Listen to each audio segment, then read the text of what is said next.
जियो तो गुरु के लिए, मरो तो गुरु के लिए। वचन उस निर्भय, निर्वैर, समर्पित गुरसिक के जीवन को प्रतिबिंबित करते हैं जिनका नाम था प्रताप सिंह जी। प्रताप सिंह जी वे प्रतापी सेवादार थे जिनके श्वास श्वास में भक्ति का नशा, सेवा का जुनून भरा हुआ था। करते हैं उपकार सदा ये, पर उपकारी होते हैं। कहे हरदेव कि संत सदा से जनहितकारी होते हैं। जब भी बाबा गुरुवचन सिंह जी का स्मरण होता है तो स्वाभाविक रूप से चाचा प्रताप सिंह जी का नाम सद्गुरु के सच्चे सेवक के रूप में सामने आता है। एक ऐसा संत सेवादार जिसके मन में अपने सद्गुरु के प्रति पूर्ण श्रद्धा और अटूट विश्वास था और जिसने अपना सारा जीवन इस अरदास के साथ समर्पित कर दिया कि हे सद्गुरु, मैं जीऊं भी आपकी गोद में, मरूं भी आपकी गोद में। हर स्थिति में सत्य के प्रति अटूट विश्वास और सजगता के प्रतीक सेवा के पुंज चाचा प्रताप सिंह जी का जन्म सिंध नवाबसा पाकिस्तान में हुआ। जब सन 1951 में सहनसा बाबा अवतार सिंह जी की छत्र छाया में अहमदाबाद गुजरात में निरंकारी संत समागम हुआ, तब आप जी साउंड सिस्टम का काम कर रहे थे। बाबा अवतार सिंह जी की वाणी ने आपको इतना मोहित कर दिया कि आपने तुरंत ब्रह्म ज्ञान लेने का ध्यान बना लिया। उसके बाद आप मिशन के हर सत्संग स्थल में साउंड सिस्टम की सेवा करने लगे। सन 1952 में आप दिल्ली आए और निरंकारी कॉलोनी के निर्माण में सेवा की। एक दिन बाबा अवतार सिंह जी ने स्वयं आपको बुलाकर कहा, आप अहमदाबाद चले जाओ, आपकी नौकरी का सिलसिला है। यह सुनकर आपने दिल्ली में रहकर मंडल की सेवा करने का ध्यान प्रकट किया तो सहनसा जी का हुक्म आया, वह समय भी आ जाएगा, लेकिन अब आप वापस जाकर अपनी ड्यूटी करो। आप गुरु का आदेश पाकर चल तो पड़े, पर मन में यही ध्यान कि मेरी नौकरी चली गई होगी, अवश्य ही मेरी जगह किसी अन्य कर्मचारी को लगा दी गई होगी। अब आप अहमदाबाद वापस पहुंचे तो आपके दोस्तों ने मुबारकबाद देते हुए कहा, प्रताप सिंह, इन दिनों आपने इतनी कुशलता से कार्य किया है कि आपकी तरक्की हो गई है। आपका विश्वास और भी पक्का हो गया और सोचने लगे कि यदि 15 दिन की सेवा इतनी फलदायक है तो क्यों ना मैं जीवन ही सेवा में लगा दूं। उसी दिन से गुरु की सेवा को ही जीवन जीने का मकसद चुन लिया। बाद में आप दिल्ली आ गए। सेवा के प्रति समर्पण देखते हुए आपको सेवा दल का मुख्य शिक्षक नियुक्त किया गया। आपने अपनी पत्नी और बच्चों को भी सद्गुरु की सेवा में लगा दिया। आप अक्सर कहा करते थे, हम सब सद्गुरु और साथ संगत की सेवा करने के लिए ही पैदा हुए हैं।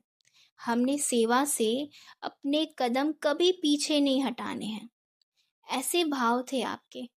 एक समय वह भी आया जब आप स्वयं सेवा का पर्याय बन गए। आज एक महान संत सेवादार के रूप में आपको याद भी किया जा रहा है और आपके जीवन से प्रेरणा भी ली जा रही है। आपकी सेवा को ध्यान में रखते हुए एक घटना याद आती है। एक बार सफाई कर्मचारी हड़ताल पर थे। इस दौरान निरंकारी कॉलोनी में सफाई नहीं हो पाई। हड़ताल इतनी लंबी चली कि गलियों और घरों के बाहर कूड़े का ढेर लग गया, जिससे वहां बदबू फैलने लगी और बीमारियों का प्रकोप बढ़ने लगा। तब आपने पूरी तन्मयता से, बिना किसी को सूचित किए, बिना किसी संकोच के, एक नारी का सूट पहनकर सभी घरों में जाकर कूड़ा उठाया और गलियों की सफाई की। यहाँ तक कि आपने अपना चेहरा भी ढका हुआ था। जब किसी महात्मा ने आपसे आग्रह किया कि आप अपना चेहरा दिखाएं, तब पता चला कि वह चाचा प्रताप सिंह जी थे। वेशभूषा बदलकर सफाई का ध्यान आप जैसे कर्म योगी सेवक को ही आ सकता है। आपने हमेशा यही कहा कि सेवा के लिए किसी चेहरे या पद का मोहताज नहीं होना चाहिए। सेवा का अर्थ सिर्फ सेवा ही है। फिर सद्गुरु बाबा गुरबचन सिंह जी महाराज का समय आया तो आप दिन रात सद्गुरु की सेवा में लगे रहें और ध्यान ऐसा कि अपने सद्गुरु के करीब रहो। न जाने कब कौन सी सेवा मिल जाए।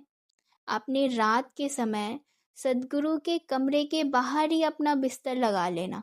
लगता था कि सोएंगे, लेकिन जागृति ऐसी कि मुझे जागते रहना है। न जाने कब मेरे नाम की आवाज़ लगे और कहीं मैं सोया ही ना रह जाऊं, कहीं किसी सेवा से वंचित ना रह जाऊं। पूरी तन्मयता के साथ सद्गुरु की सेवा में बड़े ही सुंदर ढंग से इस तरह जीवन लगा दिया और सेवा की प्रेरणा अन्य संतों महापुरुषों को देते रहे। चाचा प्रताप सिंह जी वह निर्भय संत सेवक थे जो निरंकार और सद्गुरु पर दृढ़ विश्वास करके बड़े से बड़े संकट के समय में सबसे आगे खड़े हो जाते थे। मिशन के समर्पित संतों को अपनी जीवनी लिखकर देने को कहा गया, जो अवतारवाणी और संतवाणी के भाग में प्रकाशित होनी थी। बहुत से संतों ने अपनी जीवनी काव्य रूप में लिख कर दी, लेकिन आपने नहीं लिखी। किसी महापुरुष ने शहंशाह जी से कहा, बाबा जी, चाचा जी ने जीवनी नहीं लिखी। शहंशाह जी का वचन आया, चाचा जी की जीवनी बाबा गुरबचन सिंह जी के साथ अमर पद पर प्राप्त होगी।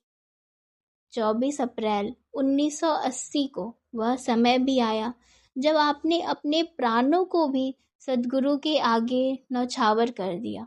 हे सद्गुरु, जीऊं भी आपकी गोद में, मरूं भी आपकी गोद में। ये बात सत्य हुई। आपकी सेवा बेमिसाल थी और आपका व्यक्तित्व ही ऐसा था कि चुंबक की भांति सबको अपनी ओर खींच लेता था।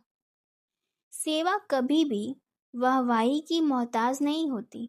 जब मन में सच्ची भावना होती है तो संत सेवा का कोई भी रूप ढूंढ लेते हैं। ये आपने जीकर दिखाया और सिखाया भी। ऐसे महान जीवन को आज निरंकारी मिशन का बच्चा बच्चा नमन करता है। धन्य निरंकार जी।